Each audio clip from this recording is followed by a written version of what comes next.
અહેમદાબાદ મિત્ર ન્યૂઝમાં આપનું સ્વાગત છે।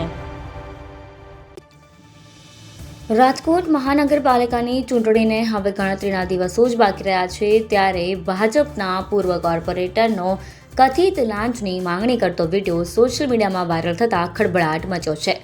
શહેર ભાજપ પ્રમુખ માધવ દવેએ ખુલાસો પૂછવા અનિલ મકવાણાને 14 માર્ચે કાર્યાલય પર બોલાવતા તેઓ કાર્યાલય પર પહોંચ્યા હતા।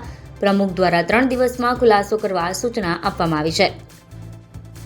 બીજી તરફ અનિલ મકવાણા સર્કિટ હાઉસમાં બેસી પૈસાની લેતી દેતી કરતા હોવાનો કથિત વિડીયો સર્કિટ હાઉસનો હોવાથી કોંગ્રેસે સર્કિટ હાઉસમાં ગંગાજળનો છંટકાવ કરી શુદ્ધિકરણ કર્યું હતું, સાથે જ રામધૂન બોલાવી ભાજપ વિરોધી સૂત્રોચ્ચાર કર્યા હતા।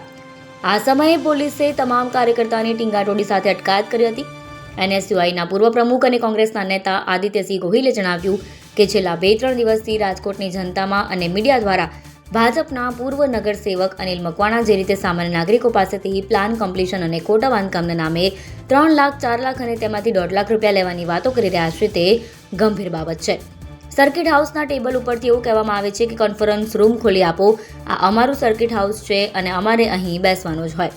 વધુમાં તેમણે જણાવ્યું કે કોંગ્રેસ પક્ષ દ્વારા આજે સર્કિટ હાઉસનું શુદ્ધિકરણ કરવા માટે વિરોધ પ્રદર્શન કરવામાં આવ્યું છે। જનતાને અપીલ છે કે જો કોઈ ભાજપના સત્તાધીશો દ્વારા તમને દબાવવામાં આવતા હોય કે તોડ કરવામાં આવતો હોય તો નાગરિકો શહેર કોંગ્રેસ કાર્યાલયનો સંપર્ક કરે।